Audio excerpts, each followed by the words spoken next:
வணக்கம். இது அயோக்கியன் என்ற தலைப்பில் வரும் 6வது காணொளி. தமிழகத்தில் தற்போது அரசியல் கூட்டணி குழப்பங்கள் ஒரு வழியாக முடிவுக்கு வந்துவிட்டது. இந்த கூட்டணிகளை பற்றி பார்ப்பதற்கு முன்பு தமிழகத்தில் உள்ள அனைத்து ஊடகத்திற்கும் மற்றும் பொதுமக்களுக்கும் ஒரு கேள்வி கேட்க ஆசைப்படுறேன். வெறும் 4% இருக்கிற விஜயகாந்த் தன் கூட்டணிக்கு திரும்ப கலைஞர் அழைக்கிறார் என்று அனைத்து சமூக வலைத்தளங்களிலும் சரி, அனைத்து ஊடகத்திலும் சரி, எவ்வளவு நையாண்டி கிண்டல் செய்தீர்களே. உங்ககிட்ட ஒரு கேள்வி கேட்குறேன். ஒரு 20 நாளைக்கு முன்னாடி சரத்குமார் தன்னை ஏடிஎம்கே பயன்படுத்தி கொண்டது என கூறி வெளியேறினார்.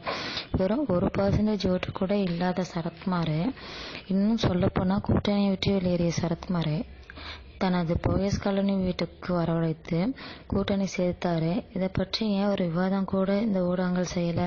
இதை பற்றி ஏன் ஒரு நையாண்டி கூட சமூக வலைத்தளங்கள் வரல? ஒரு செயலை ஏடிஎம்கே செஞ்ச ஒரு கோணத்துலையும், அதே செயலை டிஎம்கே செஞ்ச வேறு கோணத்துலையும் பார்ப்பதை முதல்ல கைவிடுங்க. இப்பவும் சொல்கிறேன், என்னை பொறுத்த வரைக்கும் கலைஞர் ஒரு ராஜதந்திரி தான். எப்படி சொல்கிறேன்னு கேட்பீங்க. நான் தெளிவாகவே சொல்கிறேன். அதற்கு முன்பு திமுக தொண்டர்களே கலைஞர் பலனளவு பாலில் விழ என கூறியிருக்கக்கூடாதுன்னு நினைக்கிறாங்க. மற்றும் பகிரங்கமாக திரும்ப கலைஞர் விஜயகாந்துக்கு அழைப்பு விடுத்திருக்கக்கூடாதுன்னு நினைக்கிறாங்க. அது முழுக்க தவறு. ஏன் அப்படி சொல்கிறேன்னா, நல்லா யோசிச்சு பாருங்க. தேமுதிகவில் முடிவெடுக்கும் அதிகாரம் ஒருவரிடம் மட்டும் இல்லை, 3 பேரிடம் இருக்குது. அது மூவரில் ஒருவருக்கு டிஎம்கேவோட போக ஆசை, மற்றொருவருக்கு பிஜேபியோட போக ஆசை, மற்றொருவருக்கு மக்கள் நல கூட்டணியோட போக ஆசை. ஆனால் கடந்த காலத்தை வச்சு பார்க்கும்போது இறுதி முடிவு அது விஜயகாந்தின் மச்சனுடைய முடிவாகத்தான் உள்ளது. இந்த தடவையும் அப்படிதான். இன்னும் சொல்லப்போனால் மச்சனை வைத்து தான் திருமா மற்றும் வைகோ காயை நகர்த்தி கொண்டிருக்காங்க என்று எல்லாருக்குமே தெரியும். அது கலைஞருக்கும் தெரியும். நல்லா யோசிச்சு பாருங்க. திரும்பவும் ஏடிஎம்கே தமிழ் மக்கள் நாசமாக போனால் பரவாயில்ல, டிஎம்கேவை அழிப்பது எனது கொள்கை என நினைக்கும் வைகோ முதல்ல என்ன சொன்னார்? விஜயகாந்த் மக்கள் நல கூட்டணியில் சேருவார்னு. இரண்டாவது என்ன சொன்னார்? அவர் வந்தால் அவரை முதல்வராக ஏற்றுக்கொள்வோம் என்று. இறுதியில் என்ன நடந்தது? மக்கள் நல கூட்டணிகள் தேமுதிக சேரவில்லை, தேமுதிக கூட்டணியில தான் மக்கள் நல கூட்டணி சேர்ந்திருக்காங்க. இந்த சூழ்நிலைக்கு வர காரணம் முழுக்க கலைஞருடைய பேச்சு தான். அவர் அவ்வாறு பேசணும்னா இந்த கூட்டணி வேற மாதிரி அமைஞ்சிருக்கும். இவர் அவங்க கிட்ட சேர்ந்தா என்ன, அவங்க இவங்க கிட்ட சேர்ந்தா என்ன, எல்லாம் ஒன்றுதான் என்ன கேட்பீங்க.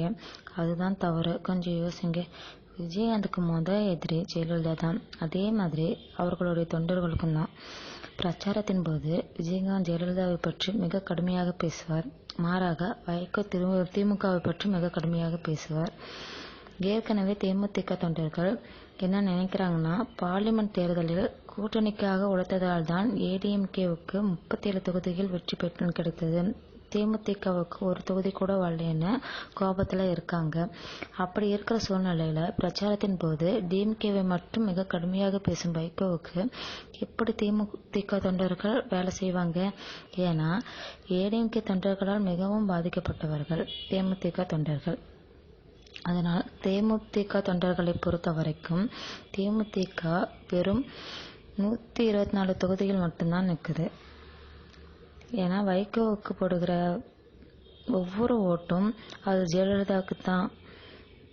எப்படின்னா, ஒரு வேளை ஏடிஎம்கே பெரும்பான்மை கிடைக்கலன்னா வைகோ ஏடிஎம்கேவுக்கு தான் ஆதரவு தருவார்னு எல்லாருக்குமே தெரியும். இத்துடன் எனது 6வது காணொளியை முடித்துக்கொள்கிறேன்.